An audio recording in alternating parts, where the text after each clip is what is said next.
అందరికీ నమస్కారం. సూర్య న్యూస్కి స్వాగతం. ఈరోజు ముఖ్యాంశాలు. కోల్కతా వైద్యురాలిపై అత్యాచారాన్ని నిరసిస్తూ ఇండియన్ మెడికల్ అసోసియేషన్ ఆధ్వర్యంలో కొవ్వొత్తుల ర్యాలీ. పట్టణంలోని ప్రైవేట్ ఆసుపత్రి అత్యవసర సేవలు మినహా ఓపీ సేవలను నిలిపివేశారు.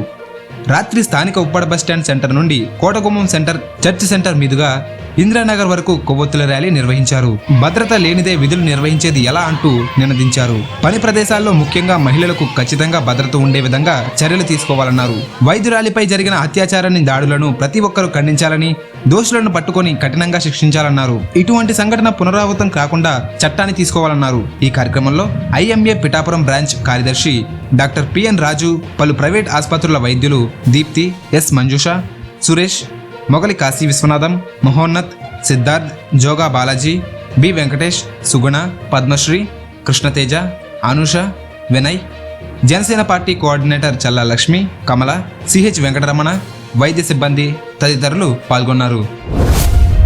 అలా నేలపాలు అవ్వాల్సిన అవసరం ఏముంది? ఇది అమ్మాయికి సమస్య కాదు, ప్రతి సంవత్సరం ఏదో జరుగుతుంది. ఒకప్పుడు నిర్భయ అంటారు, అభయ అంటారు, దిశ అంటారు, పేర్లు మారుతున్నా కానీ చరిత్ర మారటం లేదు. కాబట్టి మేమందరం ఏం అడుగుతున్నామంటే డాక్టర్స్కే కాదు, ప్రతి స్త్రీకి కూడా రక్షణ కావాలి. ఈ దేశంలో పనిచేసిన ప్రతి స్త్రీ ఎక్కడికైతే వర్క్ ప్లేస్కి వెళ్తుందో ఆ ప్లేస్లోనూ తనున్న ప్లేస్లో అన్ని చోట్ల కూడా రక్షణ కావాలి. ఆ రక్షణ కోసం మేము ప్రభుత్వాన్ని అందరి తరఫున అర్థిస్తున్నాం అన్నమాట. శాంతి చేకూరాలని మరియు ఇలాంటి సంఘటనలు భవిష్యత్తులో జరగకుండాలని మా ఐఎంఏ పిఠాపురం తరఫున మా డాక్టర్స్ మరియు నర్సెస్ అండ్ స్టాఫ్ మెంబర్స్ అందరం కలిసి సమైక్యంగా ఈ ర్యాలీ నిర్వహిస్తున్నాము. మేము మా బాధని ప్రజలకు తెలియచేయాలని, ప్రజల్లో అవేర్నెస్ తీసుకురావాలని, పిల్లల్ని బయటికి పంపితే వాళ్ళు క్షేమంగా ఇంటికి వచ్చేదాకా తల్లిదండ్రులు భయపడే రోజులు పోయినప్పుడే మనకు నిజమైన స్వతంత్రం వస్తుందని నేను భావిస్తున్నాను. ఈరోజు మేమందరం కూడా మా తోటి సహచరి అయిన మరియు డాక్టర్కి జరిగిన అన్యాయాన్ని మరి ఎదురిస్తూ ఈరోజు స్ట్రైక్ చేస్తున్నాము, మా నిరసన తెలియజేస్తున్నాము. మేమందరం కూడా దశ నుంచి దాటిన వాళ్ళమే. మేము కూడా అమ్మాయిలాగా చదువుకున్నాము, పీజీ చేసాము, డ్యూటీస్ చేసాము, ఎంతో అలసిపోయి సలసిపోయి ఎలాగోలాగా సేపు తీసుకున్నాం మేము అనుకుంటాము.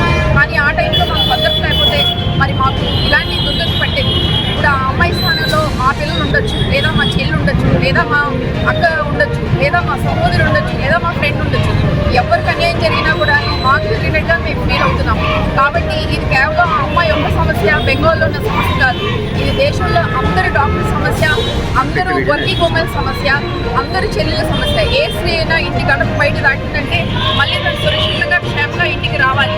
అప్పుడే మన ఈ గొప్ప భారతదేశంలోని స్వతంత్రం వచ్చినట్టుగా లెక్క. గాంధీజీ గారు ఏదైతే కోరుకున్నారో అది జరగట్లేదు. మనం ఆగస్ట్ 15 జరుపుకున్నాము, మనమనే ఇండిపెండెన్స్ డే జరుపుకున్నాము. కానీ అసలు దాని అర్థమేం లేదు. వెంటనే అసలు ఈ ఇన్సిడెంట్ దానికన్నా ముందే జరిగింది. కాబట్టి దీన్ని మేము స్ట్రాంగ్గా నిరసిస్తున్నాము. మా స్త్రీలందరికీ, all working womens in India needs justice. అంటే చాలా మందికి అసలు తెలియట్లేదు, అసలు ఎందుకు చేస్తున్నారు డాక్టర్స్ అనుకుంటున్నారు. ఇది మా స్ట్రైక్ అయితే కాదు, మా డాక్టర్ స్ట్రైక్ కాదు. మీరందరూ ఇందులో పార్టిసిపేట్ చేయాలి యాక్టివ్గా.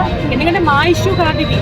ఒక అమ్మాయికి ఇలా జరిగింది కదా, రేప్ అనేది ఎంత బ్రూటల్గా కిల్ చేశారో అది అందరూ చూసే ఉంటారు కదా, చదివే ఉంటారు కదా. 90 degreesలో ఆ పెల్విక్ గర్డిల్ అదంతా ఫ్రాక్చర్ అయ్యి బ్రూటల్ ఇంజురీస్ అన్నీ ఉన్నాయి. సో రియల్ కల్ప్రిట్ ఎవరో కూడా మనకి ఇంకా తెలియదు అన్నమాట. ఎవరినైనా కప్పుకుంటున్నారా అనేది కూడా మనకు తెలియదు. అసలు వెస్ట్ బెంగాల్ చీఫ్ మినిస్టర్ ఇంకా ఒక లేడీ అయ్యి ఉండి జస్టిస్ ఇంత డినై అవుతుందంటే మనం ఎంత సాడ్ స్టేట్ ఆఫ్ అఫైర్స్లో ఉన్నామో అర్థం చేసుకోవచ్చు. So as early as possible ఎవరు రియల్ కల్ప్రిట్ వాళ్ళు చూసి ఛేదించి వాళ్ళకి ఏంటంటే బహిరంగంగా అంత బ్రూటల్గా శిక్ష విధించాలని మా డిమాండ్. పిఠాపురం నియోజకవర్గంలో డాక్టర్స్ అందరూ కూడా ఒక దాటి మీదకి వచ్చి ఏదైతే కలకత్తాలో ఆ మహిళకి జరిగిన అన్యాయం గురించి డాక్టర్స్ అందరూ కూడా ఈరోజు నిరసన తెలపడానికి వచ్చారు. వాళ్ళ మద్దతుగా జనసేన పార్టీ తరఫున నేషనల్ క్వార్టర్ నుంచి రావడం జరిగింది. ఇది ప్రతిసారి కూడా ఎక్కడ చూసినా మహిళలకు ఇలాంటి అన్యాయం జరుగుతూనే వస్తూ ఉన్నాయి.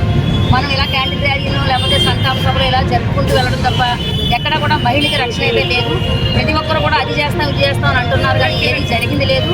ఈసారైనా గత ప్రభుత్వాల్లో కాకుండా ఈ పిఠాపురం నియోజకవర్గం నుంచి నేను కోరుకునేది ఏంటంటే ఇక్కడ నీతికి నిజాయితీకి వెన్నుదన్నుగా నిలబడే కళ్యాణ్ గారు ఇక్కడ మన పిఠాపురం ఎమ్మెల్యే గారు కనుక ఆయనకి నేను నేరుగా రిక్వెస్ట్ చేసేది ఏంటంటే ఇలాంటి మహిళలకు జరిగే అన్యాయాల మీద మీరు వెలిగెత్తి గొంతు విప్పి అసెంబ్లీలో గట్టిగా మాట్లాడాలి.